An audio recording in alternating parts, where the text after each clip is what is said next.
¿Quieres saber por qué elegimos la Universidad de Piura? Porque su exigencia me reta e impulsa a ser mejor. Porque nuestros profesores tienen grado de doctor. Y son reconocidos en el extranjero. Porque otorgan becas. Y se preocupa por la formación integral de todos los alumnos, independientemente de la condición económica. Nos ayudan a formar nuestra conciencia social. Porque además de estudiar, siempre hay tiempo para divertirse. Porque puedes estudiar en el extranjero. O avec des personnes. die aus aller Welt kommen. Es por esto que el UEP forma Mejores personas. Mejores profesionales.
¿Quieres saber por qué elegimos la Universidad de Piura?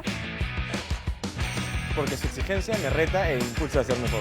Porque nuestros profesores tienen grado de doctor. Y son reconocidos en el extranjero. Porque otorgan becas. Y se preocupa por la formación integral de todos los alumnos, Independientemente de la condición económica. Nos ayudan a formar nuestra conciencia social. Porque además de estudiar, siempre hay tiempo para divertirse. Porque puedes estudiar en el extranjero.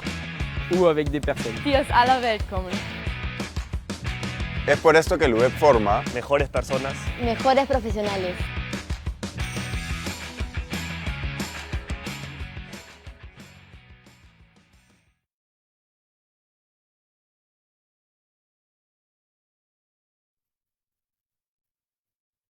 Buenas noches, quiero darles la bienvenida a esta charla de Web Explorer a todos los padres y postulantes conectados, quienes están interesados en estudiar la carrera de psicología.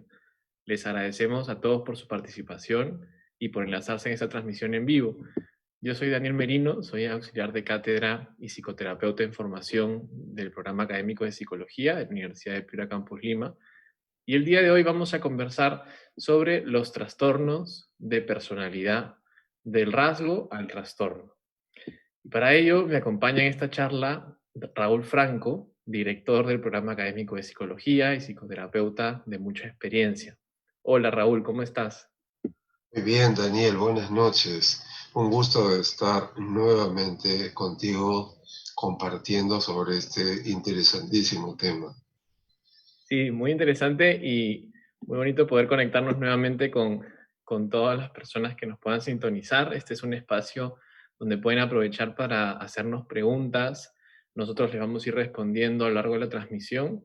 buscando tener un trato cercano con ustedes y tratando temas muy importantes, muy actuales, interesantes de nuestra profesión, de nuestra práctica clínica. Raúl, el tema de hoy es sobre trastornos de la personalidad, que es un tema bastante amplio, importante. La personalidad pues se ha venido definiendo a lo largo de la historia de muchas formas, ¿no? Desde Grecia hasta los psicólogos más actuales. Y de alguna manera nosotros en nuestras consultas hemos tenido a distintos pacientes con este tipo de dificultad, ¿no? Y todos tenemos en nuestra personalidad distintos aspectos, ¿no? Entonces, podría ser interesante definir y que los que nos están sintonizando puedan introducirse un poco más a qué es la personalidad. ¿Cómo la definirías?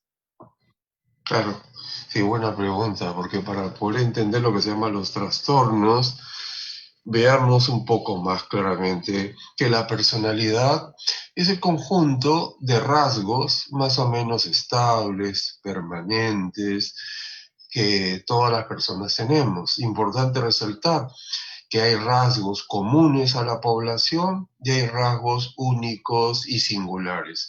Es una organización dinámica la personalidad, que es única. Cada persona tiene una personalidad única, única en la forma de organizar y única en la forma de adaptarse y ajustarse a la realidad. Pero a la hora de hablar de los trastornos de la personalidad, aludimos fundamentalmente, más que a lo único, a lo común a la población. Buenísimo. Claro, y dentro de esta organización, ¿no? Hay como ciertas dificultades que pueden producirse que diferencian lo que es un rasgo de un trastorno, ¿no? Sería interesante ir entendiendo un poco más cómo se entiende el trastorno de personalidad, porque claro, la personalidad, al ser cualidades, distintas características que todos tenemos a lo largo de nuestra vida y se van a ir construyendo según también nuestro desarrollo, ¿no? A lo largo del tiempo, pues hay algunas cosas o algunos temas más concretos que pueden ocurrir donde hay un cambio quizás en la personalidad, que lo vamos a ir estudiando en lo largo de la carrera, donde se puede hablar ya de un trastorno de personalidad, ¿no? Entonces, ¿qué se entiende por trastorno de personalidad? Bien, es importante diferenciar los síndromes o enfermedades de los trastornos. Los síndromes tienen signos, síntomas, son cuadros, mientras que los trastornos de personalidad, específicamente esto, tiene otro tipo de características, que en la actualidad se ve que tiene 4 aspectos que dificultan la vida del hombre. Los trastornos de personalidad tienen una dificultad perceptiva, no perciben la realidad de una manera tan objetiva, es teñida con determinada subjetividad. Hay una debilidad en la regulación emocional, en el manejo de las emociones, en tercer lugar, en el manejo de impulsos y finalmente en el comportamiento. Hay diversos trastornos de personalidad que han ido variando en la forma de clasificarlo en la historia. Actualmente se clasifican en 12 grupos, me parece, 12 grupos de trastornos diversos, ¿no? Diversos, pero que todos tienen en común problemas, sufrimientos que le causan al hombre debido a que fundamentalmente se encuentra afectada la personalidad. Y cuando hablamos de trastorno de personalidad, no es un trastorno eventual, es un trastorno más o menos estructural. La estructura, el edificio de la personalidad no está suficientemente bien configurado y que afecta en esas 4 áreas que he mencionado. Claro, sí, y a lo largo de tu experiencia en el consultorio, ¿cuáles han sido estos trastornos más comunes que has podido atender? Claro. Los más comunes puede ser el trastorno obsesivo-compulsivo, trastorno de personalidad que todos conocemos, que puede ser un cuadro también, o como que puede ser un trastorno de personas que se le meten ideas y que son muy rígidas, muy cuadriculadas, con cierto perfeccionismo, pero que tienen una personalidad de tipo así cuadriculada, que no aguantan muchos errores y debilidades. Es frecuente encontrar trastornos de tipo esquizoide, es decir, son personalidades que miran las cosas con distancia, no se comprometen, no se meten, son observadores, no participativos, son personas un poco frías emocionalmente, distantes, un poco secas. Ninguno de estos trastornos son trastornos psicóticos, no son trastornos que salen de la realidad. Son personas que viven normalmente y trabajan y que tienen estas dificultades. Más frecuente es el trastorno de tipo narcisista, que como su nombre lo indica, hay una tendencia a tener un yo inflado y estar un poco muy enamorado de su esquema corporal, de su imagen. Hay también, con mucha frecuencia, lamentablemente en nuestra sociedad, el trastorno más difundido que hay en el Perú es el trastorno disocial, que antes ha tenido el nombre psicopático, ¿no? Pero podemos seguir clasificando en más formas que no quisiera enredarles a las personas con estas clasificaciones, pero se entiende muy claramente que hay un trastorno paranoide, por ejemplo, no es un psicótico paranoide, es un trastorno de personalidad que hace que la persona sea suspicaz, mal pensado, a la defensiva, un poquito agresivo, y que explica muchos comportamientos desproporcionados, porque la persona imagina que están atacándolo o están contra él, es mal pensado, etc.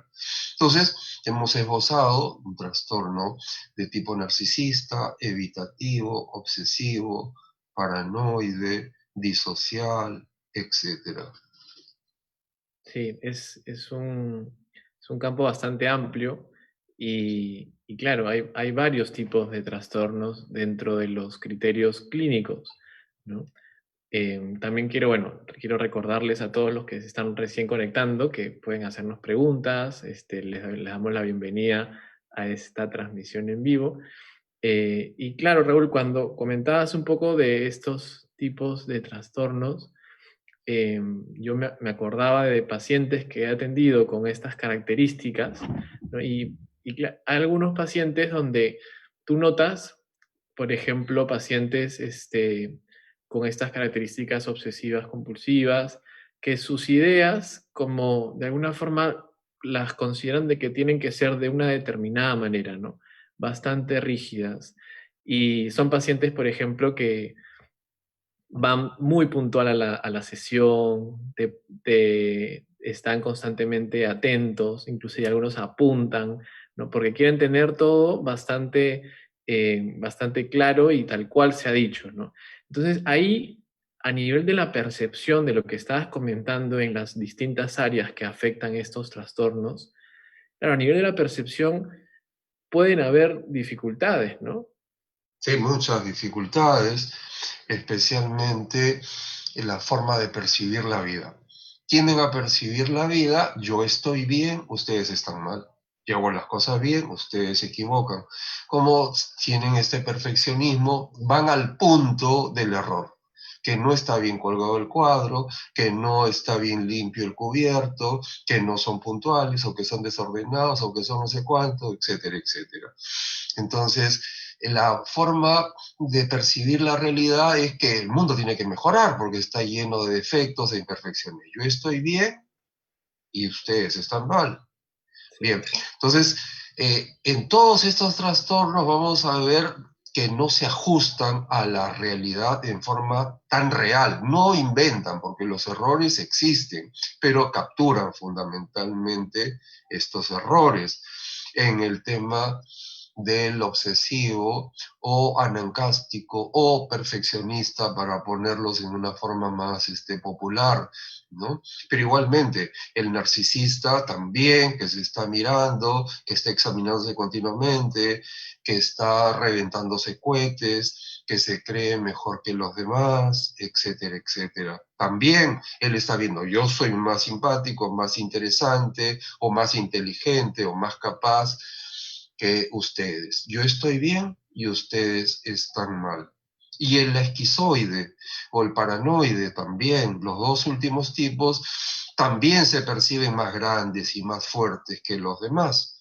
Pero ellos, no tanto por una inflación del ego, sino fundamentalmente de una manera defensiva, como ha habido, como probablemente cierto maltrato, ha vivido una vida con muchas dificultades vinculadas con el descuido, agresión, violencia, etc. En lugar de hundirse, se levantan y se ponen por encima de los demás y se ponen, yo soy más capaz que ustedes, yo estoy bien, ustedes son unos débiles, yo soy fuerte, la vida hay que sacarlos adelante, etcétera, etcétera. Entonces, como vemos, en el área perceptiva no son desajustes alucinatorios, son desajustes de una falta de objetividad. Sí, y como también comentaste, en el área emocional también se presentan distintas dificultades, porque son personas que les cuesta manejar sus emociones, les cuesta tener una comprensión de lo que están sintiendo, ¿no? No se dan cuenta en concreto de quizás, por ejemplo, algunos que sienten mucha culpa, mucho miedo, mucha ansiedad, y esta emoción no la perciben, no saben cómo manejarla, y les genera como de una forma una intensidad tan fuerte que les lleva a tener conductas que no les ayudan, ¿no? Entonces también vemos dificultades emocionales en estos tipos de trastornos. Las dificultades emocionales que bien mencionas son problemas de ajuste, pero cuando dices que no se dan cuenta, yo me doy cuenta que grito, me doy cuenta que estoy asustado, me doy cuenta, pero es un darse cuenta relativo, ¿no? Porque realmente no tienen una capacidad de percibir exactamente toda la gama de emociones. No hay un control, no hay realmente un darse cuenta pleno. A eso te referías con muy buen criterio cuando hablábamos que falta darse cuenta de las emociones. Claro, puede ser de que se den cuenta de que los demás le están haciendo daño y que se molestan porque los demás son desordenados o los demás lo miran mal o no le dan el aprecio que ellos quieren. Bueno, pero es un darse cuenta relativo, ¿no? Claro. En tu experiencia también has visto que además del tema de regulación de emociones, también hay un tema de conducta, de comportamiento. Sí, claro, o sea, son personas que, por ejemplo, en los temas narcisistas, tienen muchas dificultades en las relaciones de pareja, por ejemplo, ¿no?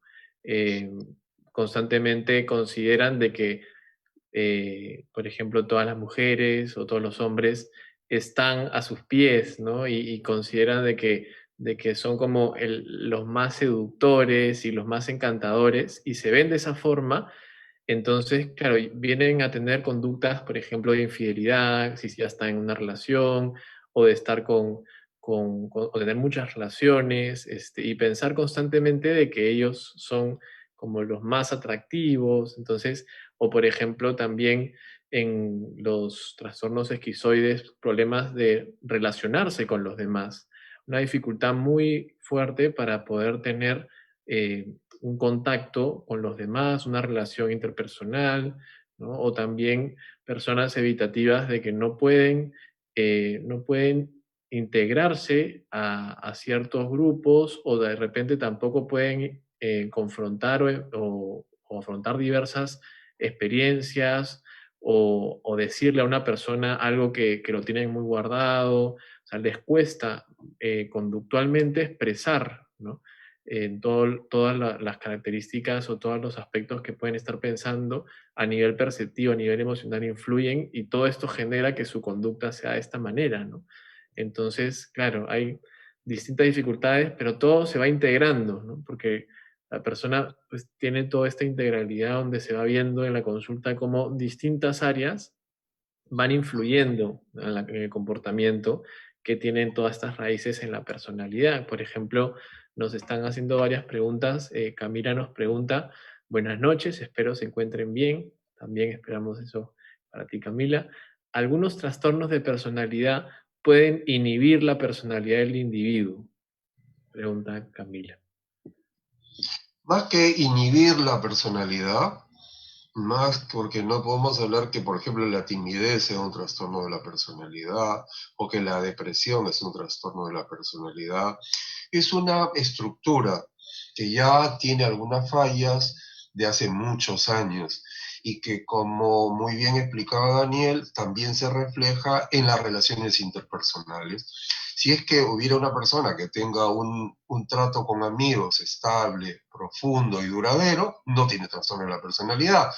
Todos los trastornos de personalidad tienen conflictos interpersonales. Diversas maneras, que puede ser a nivel distante, que no se complica, que no se relaciona con muy pocas personas, o que puede ser suspicaz, mal pensado, o que puede ser una persona que sea un conquistador con muchas personas, pero no hay una posibilidad a mantener un trato confiado, empático, seguro. Esa es una de las 4 áreas importantes para poder entender el trastorno de la personalidad. De la misma forma como pueden ser impulsivos, también precisamente esas 4 áreas que hemos mencionado son las que tienen que mejorar.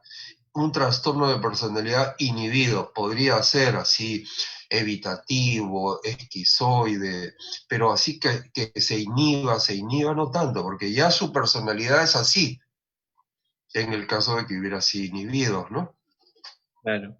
Pierina nos pregunta si cuando a los pacientes se les comunica que tienen rasgos sobre alguna patología, si es que pueden llegar a sugestionarse y desarrollar la patología por completo. Claro. La persona va conociendo lo que pasa con ella de acuerdo al nivel de insight. Si la persona no tiene la capacidad de introvisión, de darse cuenta, de aceptación, entonces, ¿para qué le voy a dar información? Entonces, uno se va dando cuenta poco a poco en la terapia en la medida de que tiene más capacidad de conocimiento. Si no hay esa capacidad de aceptación, de crecimiento, de una buena utilización de esta información, utilizo solamente una terapia conductual, pues una modificación de conducta, etcétera, etcétera.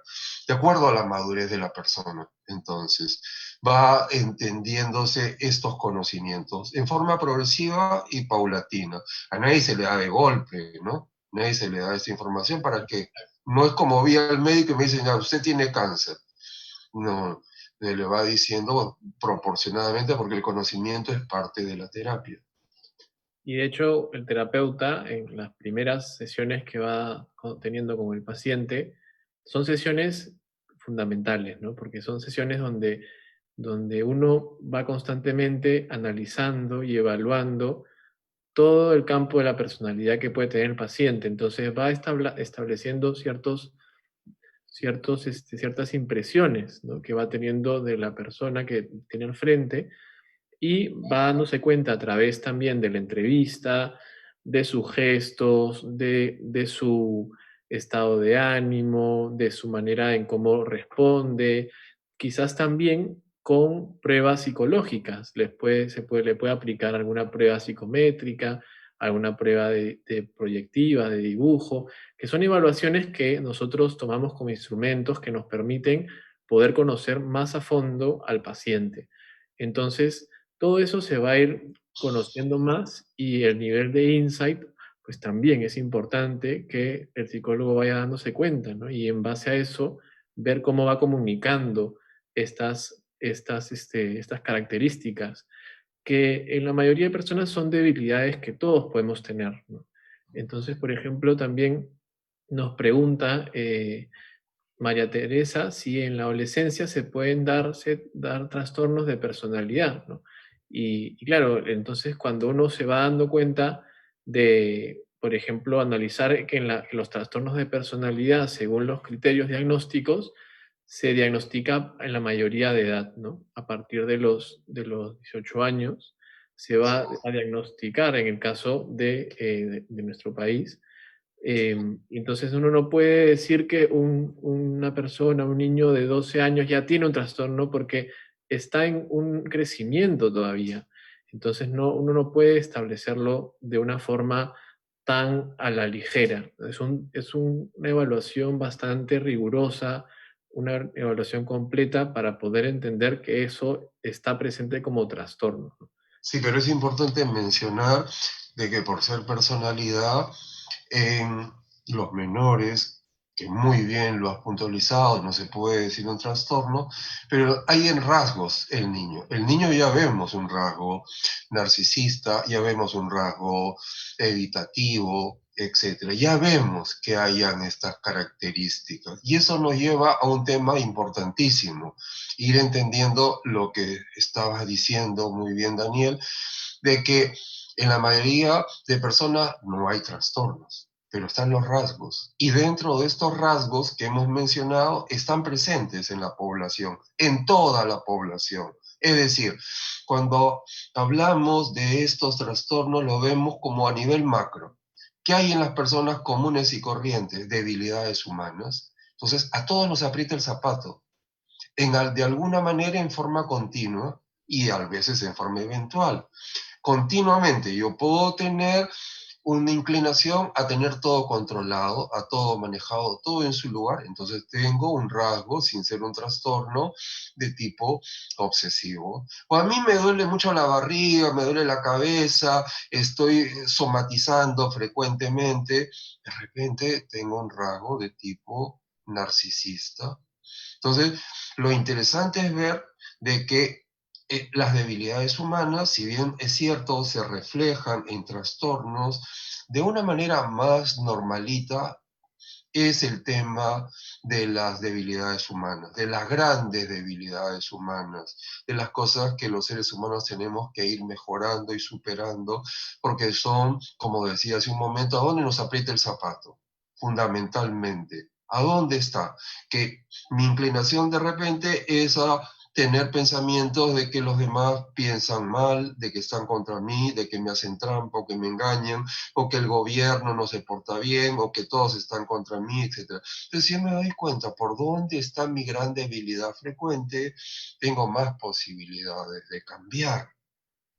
Entonces, es interesante lo que nos muestran los trastornos de personalidad, que es un tema viejo y antiguo en la historia de la psicopatología, y que están reflejando las ansiedades y la problemática común de los seres humanos. Las ansiedades. Si tenemos una ansiedad por el COVID, en cada persona con sus debilidades se muestra de diversa manera. Uno se puede mostrar estas amenazas con el miedo de tipo evitativo. Otros se puede mostrar con agresividad, etc. Pero no es que en todos los seres humanos estas mismas problemáticas comunes a nosotros se refleja de la misma manera. Y ojo, y hay que entender todavía de que como cada personalidad es única y diferente, todavía todas estas dificultades en cada persona son distintas, son diferentes. No podemos sacar leyes comunes en la psicología, porque cada persona es única y diferente. Y en estos trastornos estamos hablando grandes temas frecuentes en cada persona. Sí, muy importante porque a veces hay esta tendencia a patologizar todo, ¿no? A ver de que los trastornos esquizoides, paranoides, solamente son para esas personas que están, ¿no? en un hospital psiquiátrico o están mal, pero si nos damos cuenta y nos vamos conociendo más a fondo, todos tenemos rasgos de personalidad y rasgos que pueden expresar esto. Por ejemplo, en estos tiempos de pandemia, los invito a que reflexionen y se pongan a pensar un poco, oye, ¿qué cosas en esos tiempos de pandemia difíciles, una situación tensa, ansiedades, una situación donde en la convivencia en el hogar también puede haber tenido distintas novedades, porque antes no estábamos acostumbrados a estar tanto tiempo en un solo lugar. Entonces ahí se mueven cosas de nuestra personalidad y nuestras formas de comportarnos o de sentirnos pueden ir teniendo como algunos matices. Entonces, claro, esas características, si nosotros nos ponemos a pensar, pueden resultar ciertos rasgos que pueden ser un poco algunos rasgos evitativos, algunos rasgos obsesivos. Y no pasa nada, todos podemos tener estas debilidades.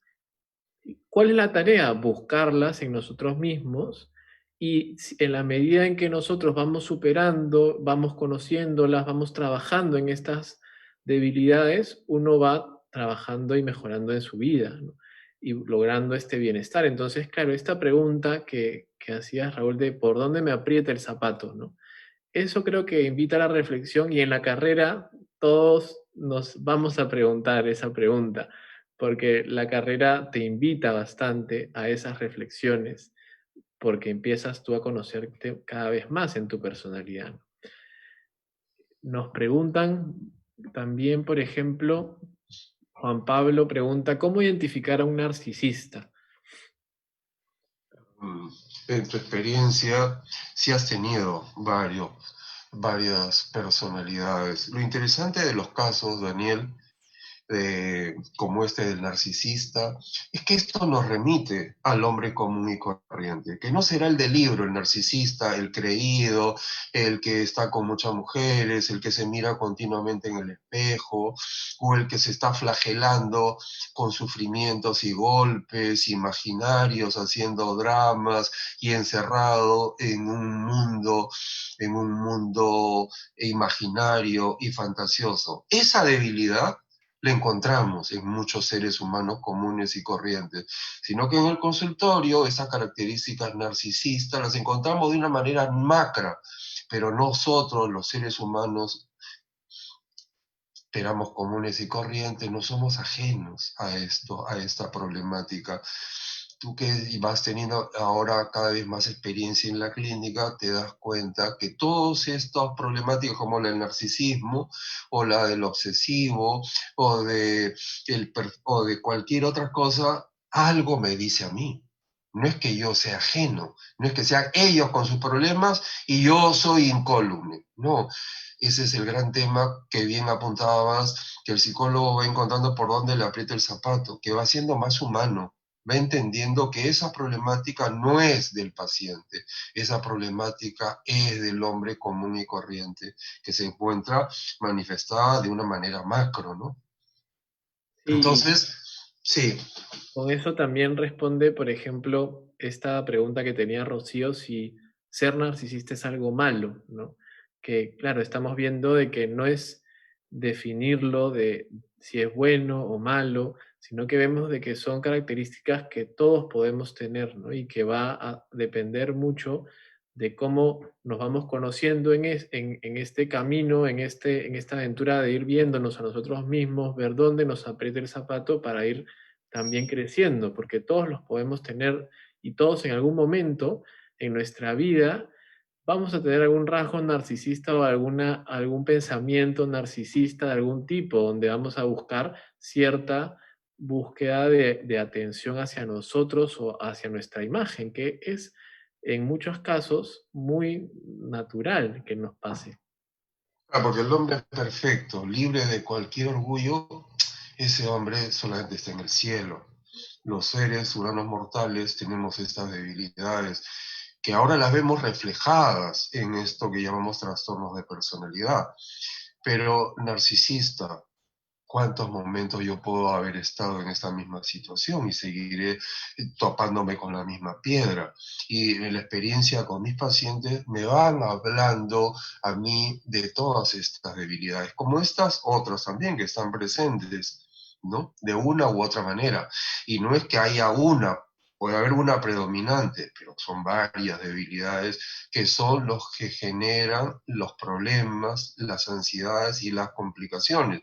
En ese sentido, no hablamos nunca nosotros de ansiedad general, como que la ansiedad fuera o el estrés fuera uno solo para toda la humanidad. Todo eso se materializa en cada personalidad de una manera muy distinta, ¿no? De una forma única y original. Una cosa es una ansiedad flotante, una cosa es una ansiedad persecutoria, otra cosa es una ansiedad controlista, otra, etcétera, etcétera. Sí, muy de acuerdo. Y también algo que también ha estado en las preguntas que nos ha preguntado Estrella, por ejemplo, es ¿cuál es la terapia más eficaz para tratar un trastorno de personalidad, ¿no? Que claro, esa es una pregunta muy amplia porque y también como puede tener sus matices porque claro, hay muchas terapias en general pueden tener y atender a dificultades en la personalidad o trastornos de personalidad. En tu experiencia, Raúl, que tú tienes una formación en muchos tipos de terapias, ¿cómo has visto este tema y en cuanto a la eficacia? Claro. Cada escuela tiene sus criterios para ver la eficacia. Un criterio puede ser la desaparición de síntomas. Entonces, en la desaparición de síntomas podemos ver que la cognitiva conductual es la más eficaz. Desaparición de síntomas. Pero desaparición de síntomas no quiere decir de que no esté el trastorno de personalidad. Entonces, puede haber otras terapias de tipo existencial donde van más profundamente a la persona. No solamente desaparición de síntomas. De repente ven más el proyecto de vida, más ven el tema del crecimiento y del desarrollo. Y en ese sentido podemos hablar que es más eficaz. En otro sentido, de eliminación de la problemática del pasado, eliminación de situaciones no resueltas. En ese sentido, de eficaz, libre de este peso histórico, el psicoanálisis podría ser más eficaz. Luego, que hablar de eficacia hay que tener mucho cuidado, porque con qué miras estamos observando la eficacia. Sí, porque cada escuela tiene un método para poder intervenir. Entonces es difícil decir de que esta terapia es la más eficaz solo para este trastorno. Hay muchas, ¿no? Y claro, en el mundo de la psicoterapia pues uno tiene que ir viendo con mucho cuidado también porque algunas terapias pueden enfocarse en distintos temas, entonces va a depender, y va a depender de cada paciente, ¿no? Porque algunos pacientes van más con algunas terapias. Entonces, bueno, es un tema bastante amplio, ¿no? Muy bien, también nos preguntan, por ejemplo, Sofía nos pregunta si quisiera saber qué trastorno tiene una persona feminicida. Trastorno de personalidad podría tener un trastorno disocial, podría tener un trastorno donde hay unas dificultades de la conciencia moral que está reducida, donde hay un conflicto serio de valores, donde hay una insensibilidad emocional, insensibilidad entre comillas, ¿no? Entonces, sí, probablemente, no podemos sacar una ley general, un feminicida tiene esto. Probablemente lo que más podríamos aproximarnos a que explique sería un trastorno psicopático o disocial. Claro. En mi experiencia, cuando hemos, yo he tenido experiencias en lugares donde hemos tenido a menores infractores o en las cárceles donde hemos asistido a brindar intervenciones. Claro, uno se da cuenta de diversas dificultades también en la infancia, ¿no? A lo largo de su desarrollo. Y, por ejemplo, en estos lugares, claro, el aspecto más de la psicopatía era un aspecto que resaltaba bastante, ¿no?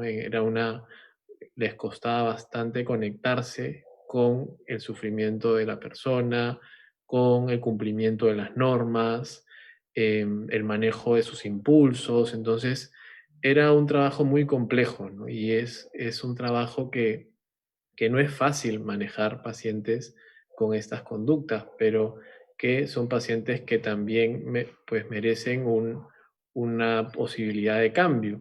Y en la terapia pueden tener estas atenciones. Nos pregunta María Alejandra, ¿cuál es el papel de la familia en el tratamiento de un trastorno de personalidad?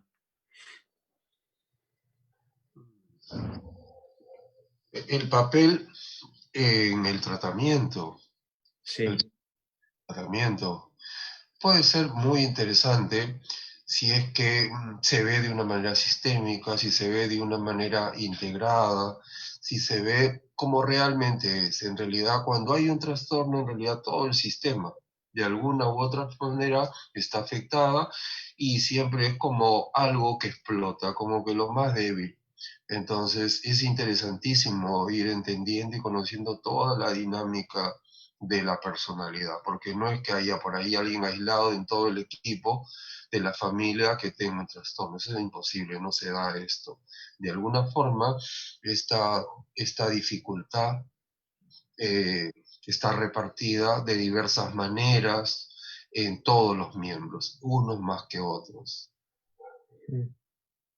Claro, es un tema más, como vemos en la carrera, también el cómo afecta lo que hace uno a todo el ambiente familiar, ¿no? Que viene a ser la parte que se estudia en lo sistémico. Se habla de la psicología sistémica y se analiza muy bien cómo las conductas que puede tener también están influidas por comportamientos de los papás, de los hermanos y de la relación. Entonces es muy interesante cuando se analiza el ambiente familiar del paciente y se va encontrando características que quizás también influyen y han influido mucho para que se desencadenen distintos rasgos o generar un trastorno específico de la personalidad, ¿no? Entendamos también de que la familia, el ambiente familiar y la crianza va a ser también muy importante, toda la parte ambiental, para la formación y el desarrollo de la personalidad. Entonces, por lo tanto, también todo esto influye mucho. Claro, pero como la persona no está determinada por la familia, por el ambiente, no es que tenga que entrar toda la familia necesariamente para que cambie la persona. La persona es libre y él puede entrar a una terapia y puede hacer cambios importantes en su familia. No es que tenga que cambiar mi mamá, mi papá para yo estar ya más tranquilo. No, puede ser esta capacidad del hombre de autodeterminarse. Sí. Daniela nos hace una pregunta muy interesante. Nos dice, las personas estamos bajo diversos entornos.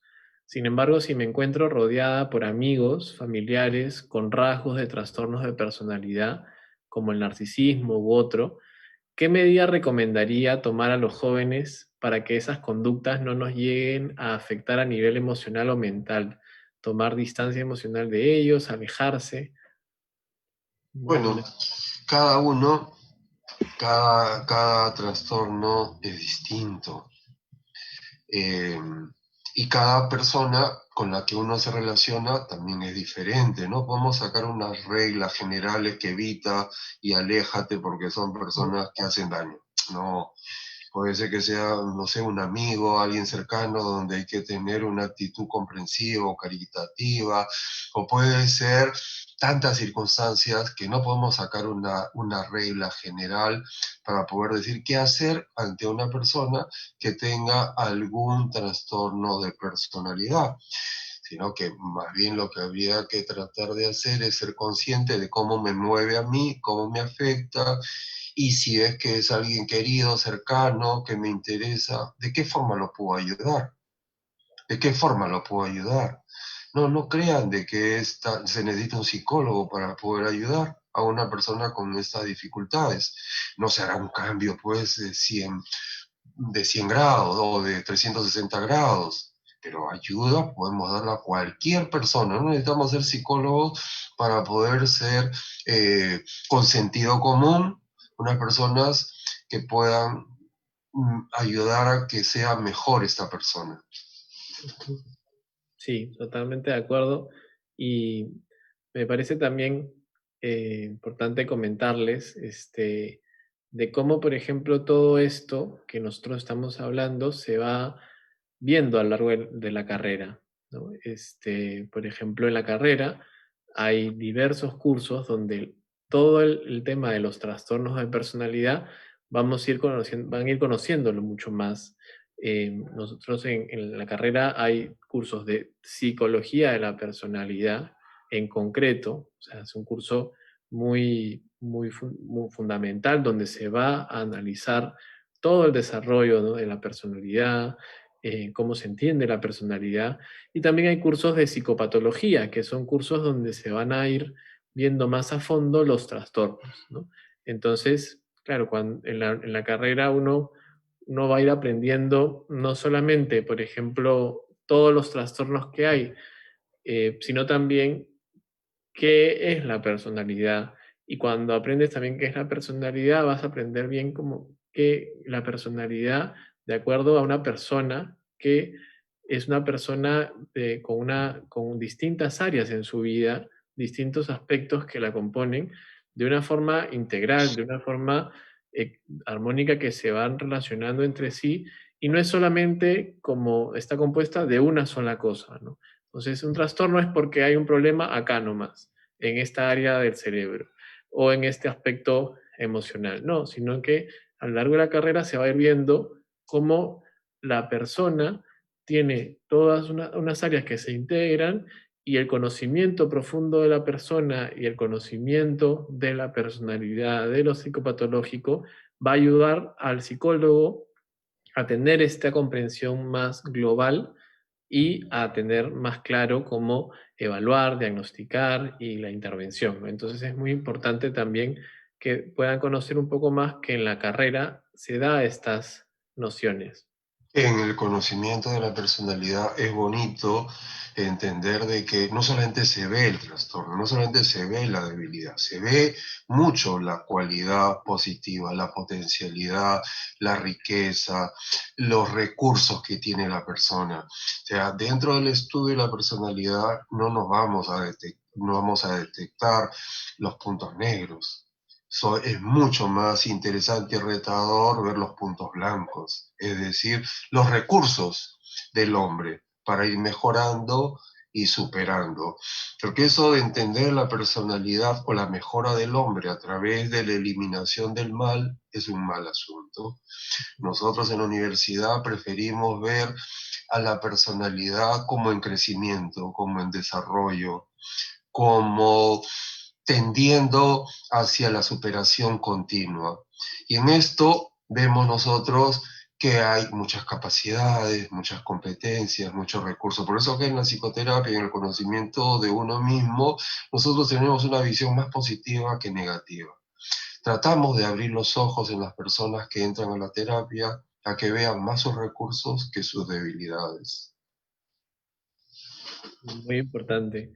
Y claro, en esa búsqueda de las debilidades, también uno se va dando cuenta de que a través de la multiplicación de lo bueno que tienes, vas trabajando en esas debilidades, ¿no? Entonces, no se trata, como decía Raúl, solo de eliminar lo malo, sino también multiplicar mucho lo bueno que tiene el paciente y todo el mundo de recursos que tiene, porque todos tenemos debilidades, pero a veces nos enfocamos mucho en eso, y todos los recursos que hay que nos pueden levantar, nos pueden ayudar, también son muy importantes. Por ejemplo, algo que también nos han preguntado, Diego nos pregunta, ¿cuál consideran que es el trastorno más difícil de trabajar en psicoterapia? Eso depende un poco, eso es relativo a cada persona, ¿no? En tu experiencia, Daniel, tú que estás comenzando con esto, ¿cuál es el más difícil? Yo sí tengo clarísimo, ¿no? No, Sí, no me cabe la menor duda, ¿no? Yo sé que lo tienes claro, me acuerdo muy bien. Pero bueno, un trastorno que para mí es difícil. ¿Y por qué no se puede decir uno concreto? Porque va a depender de cada terapeuta, ¿no? Entonces, para mí un trastorno que es difícil, pero que es retador y también es muy interesante, por ejemplo, es el trastorno límite de la personalidad, ¿no? Es un trastorno que es complejo, es un trastorno en el cual el paciente tiene una inestabilidad emocional muy fuerte, ¿no? Tiene distintos pensamientos o distintas alteraciones de la percepción también, que influyen mucho en sus conductas. Entonces, claro, el trabajar con estos pacientes a veces es bastante demandante, desgastante, pero va a depender mucho de cómo el terapeuta lo maneje, ¿no? Entonces, para otros terapeutas, por ejemplo, trabajar con características antisociales, ¿no? Es bastante complicado. Entonces, sí, es una pregunta muy interesante que va a depender de cada terapeuta y de su formación, de sus habilidades. Sí, por eso en ese sentido no podemos hablar de que unos trastornos sean más graves que otros. ¿Cuál es más difícil? De acuerdo a las debilidades y cualidades que pueda tener el terapeuta para sacar adelante. Claro, teóricamente podemos decir de que los border, que hablabas muy bien, Daniel, trastorno límite, son los más complejos, porque no vamos a tener más de 2 o 3, nos complican mucho la vida. Pero a mí particularmente no me crea mayor problemática tener tantos pacientes border. Entonces, ¿cuál es más difícil? Estoy de acuerdo plenamente contigo. Depende de las cualidades y las debilidades que pueda tener cada terapeuta. No podemos sacar en estos, por decir, estos son más graves que otros. No es mucho. No podemos sacar leyes generales. ¿Sí? Ya vemos lo complejo que es la singularidad de las personas, porque la personalidad es una organización única y original, y no podemos clasificar. Por efecto didáctica los clasificamos en trastornos de personalidad tipo A, tipo B, tipo C y no sé cuánto, por efecto didáctico, pero en la vida las cosas no se dan así, como en la mecánica o como en la biología o como en la química. No. Las personas tenemos muchos temas subjetivos, únicos y originales, y nosotros no podemos hacer una clasificación como lo hace la ciencia. Yo por lo menos, yo no puedo clasificar a los seres humanos como lo clasifica la ciencia. Los seres humanos tenemos algo muy especial, tenemos algo muy propio, que hace de que no seamos nosotros cosas o animales, que podamos ser clasificados y organizados de esta manera jerárquicamente. Sí, muy bien. También nos pregunta Guille, si cada personalidad es única y diferente, ¿en base a qué se separa lo bueno de lo malo? ¿A lo que rige la sociedad? En mi visión, lo bueno y lo malo es complejo, pero podría decirte brevemente de acuerdo a lo que mejora la naturaleza del hombre. Si es que pensar me ayuda a ser más inteligente, me ayuda a resolver mejor los problemas, a entender mejor las cosas, entonces es lo bueno, lo que perfecciona mi naturaleza. Si es que el pensar me va a hacer más obsesivo, no es algo bueno. ¿Cuál es el criterio fundamental? La plenificación del hombre, que plenifique la naturaleza. La naturaleza no solamente es orgánica, por supuesto, ¿no? La naturaleza de la personalidad, estamos hablando ahora. Si va creciendo en el sentido de que va a hacer operaciones más buenas y mejores operaciones, eso es lo bueno. No se puede, en cierta manera, creo yo, a nivel muy general, sacar una regla, como hace la mayoría. Es mi opinión personal, ¿no? ¿Cuál es la regla? Que sea adaptativa o no adaptativa, lo bueno. Pero eso es muy relativo, adaptativo o no adaptativo. Yo voy más allá de lo adaptativo para ver lo bueno. Lo bueno, lo que hace que el hombre sea mejor, lo que va planificando, su personalidad. Es decir, si la persona en el área interpersonal puede hacer relaciones amistosas, estables, profundas, respetuosas, cariñosas, ese es el camino, porque esa es la naturaleza de las relaciones interpersonales. Si mis percepciones se ajustan más a la realidad, podemos ver que la naturaleza de la percepción es ver la verdad exterior al ser humano. Y si yo puedo ver mejor la verdad como es, entonces ese es el camino. Lo que planifica al hombre, lo que lo hace, le hace mejor al hombre. Y claro, este enfoque no es muy común, porque en general estamos en la carrera, se ve mucho más que somos como un listado de cosas que tenemos que hacer o cosas que no podemos tener porque si no, por ejemplo, si tenemos 5 o más características de algo, de repente estamos dentro de una patología.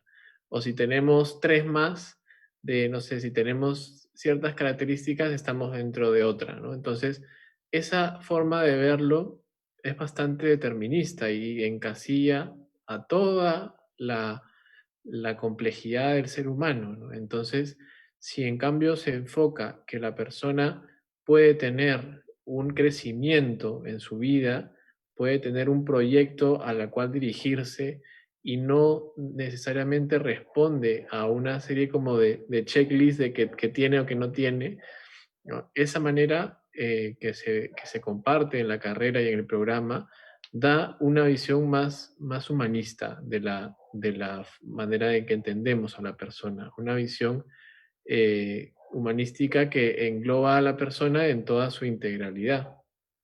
Esta visión humanista ha sido desarrollada por muchos pensadores, pero cabe la pena resaltar un destacado especialista peruano, Honorio Delgado. Honorio Delgado también habló de este criterio teleológico de la patología. ¿Cuál es el criterio para saber lo bueno y lo malo en salud mental? Un criterio que acaba de decir Daniel, el de checklist. El otro criterio, el criterio de la planificación del hombre, el criterio teleológico, el criterio de crecimiento, el criterio de que las cosas tienen que cumplir su naturaleza, hacer para lo que están hechas. Muy bien, muy interesante y gracias a todos los que están preguntando. Vamos a intentar responder a todas las preguntas y si no, igual vamos a seguir conectándonos en otra oportunidad. Por ejemplo, Sebastián nos pregunta si nuestra personalidad puede ir cambiando a lo largo de nuestra vida y de ser así, ¿qué podría hacer que esto ocurra? Y un trastorno de personalidad también puede aparecer o siempre se ha tenido y se manifiesta al pasar del tiempo. Claro, la personalidad tiene que ir cambiando en la historia, tiene que ir cambiando. Si la personalidad queda detenida así, entonces no es una personalidad sana, porque es un conjunto de rasgos únicos y comunes que se van adaptando de una manera original al mundo. Entonces esa adaptación es creación, no es algo mecánico, es transformación de lo que tengo entre manos, de mi mundo, de mi ambiente, de mis circunstancias, ese aporte, y en ese aporte, entonces la personalidad va cambiando y se va enriqueciendo. Si la persona, claro, se quedarán algunos rasgos comunes y más o menos permanentes, no se trata de ir siendo como un camaleón cada vez más distinto, ¿no? Con esas debilidades que se van disminuyendo y con esas cualidades que se van multiplicando, la organización dinámica se va enriqueciendo. Cuando vemos que la persona cada vez va siendo más original, más única, irrepetible, quiere decir que la personalidad ha ido creciendo más. Si la personalidad es como todo el mundo, si la personalidad la pude encuadrar en una serie de rasgos muy claros o muy definidos, como los animalitos, la puedo organizar en 5, 6, 7 palabritas y eso es todo, mal asunto, no es una personalidad muy sana. La personalidad, les repito, mientras más sea única, distinta y original, como la huella digital, ha ido creciendo y mejorando en la vida. Si la personalidad se repite igual, toda la vida, mal asunto, pues no ha mejorado la personalidad, no es una personalidad sana. Claro, seríamos como robots, ¿no? Y eso de una forma muy mecánica, y de eso no se trata el desarrollo y el crecimiento de la persona. Claro, y como sabes, en las consultas vemos que lamentablemente los pacientes repiten el mismo problema. Y vemos que la personalidad no es sana porque se viene repitiendo lo mismo de diversas maneras. Y tropiezan con la misma piedra y se dan las mismas circunstancias. Sí. También nos pregunta Lucía si las personas nacen con los trastornos o a lo largo de su vida se van presentando, ¿no? Creo que también se relaciona con lo que hemos estado viendo de cómo el concepto de personalidad habla de lo dinámico, ¿no? De características que son únicas de cada uno, pero que van transformándose a lo largo del tiempo. Entonces un trastorno no es que viene del nacimiento, sino que se va desarrollando distintas características. En algunos casos hay estudios que analizan componentes genéticos, ¿no? Que se pueden ir conversando sobre distintas causalidades, pero los trastornos en sí y la personalidad vemos que es una organización dinámica, única, que se va a ir desarrollando a lo largo del tiempo. ¿Tú qué opinas, Raúl? Claro, exactamente igual que tú, considerando, como todos sabemos, que no puede ser ajeno a la herencia, no puede ser ajeno a una biología que ya tenemos por temperamento.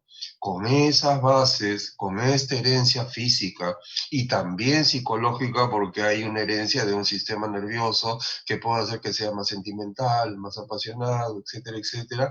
Con eso venimos al mundo y vamos creciendo y vamos mejorando, pero sin dejar de mencionar que no estamos determinados por ninguna herencia ni ninguna genética. Pero no es que somos así libres de cuerpo y que todo es espiritual. No. También tenemos rasgos psicofísicos.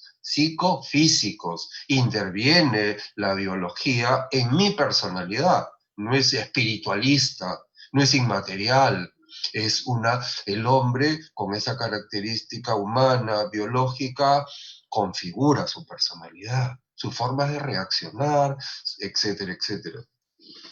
Sí, es muy interesante y todo eso también se va estudiando en la carrera a través de toda la parte neuropsicológica, de las neurociencias, todos los estudios que tienen relación con lo psicofísico, en también las dificultades como los trastornos de personalidad. Entonces, en la carrera es un mundo muy apasionante de cursos donde se van a ir viendo a lo largo de toda la carrera todo el tema de la personalidad, que es todo un mundo bien complejo. Entonces, pero bueno, vamos a ir ya terminando porque ya estamos con ahora y ha sido muy interesante conversar de esto, Raúl. Muchas gracias por tu participación y disposición para ir contando sobre este tema tan apasionante. Las gracias te las doy a ti por esta invitación y esta conversación. Ha sido un gusto y como ves, nos agrada mucho tocar esos temas que son sumamente apasionantes e interesantes. Hemos mostrado unos pedacitos mínimos de este mundo tan interesante que son las debilidades y las cualidades humanas. Muchas gracias. Hasta otro momento. Hasta pronto. Y bueno, como saben, nosotros vamos a continuar con distintas conversaciones sobre temas de la carrera. Pueden ingresar a UDEP Explorer, busquen en la página de UDEP Lima y vamos a compartir la información sobre todas nuestras otras carreras. Y para cualquier duda pueden escribir al inbox o al correo admisionlima@udep.edu.pe. Les deseamos lo mejor, quédense en sus casas, tengan mucho cuidado, cuídense en estos tiempos, pero nosotros vamos a buscar darles esta información de las carreras con mucho gusto y bueno, nos vemos hasta una próxima oportunidad.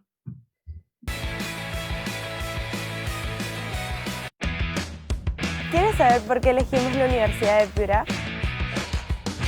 Porque su exigencia me reta e impulsa a ser mejor. Porque nuestros profesores tienen grado de doctor. Y son reconocidos en el extranjero. Porque otorgan becas. Y se preocupa por la formación integral de todos los alumnos. Independientemente de la condición económica. Nos ayudan a formar nuestra conciencia social. Porque además de estudiar, Siempre hay tiempo para divertirse. Porque puedes estudiar en el extranjero. Ou avec des personnes. die aus aller Welt kommen. Es por esto que el UEP forma Mejores personas. Mejores profesionales.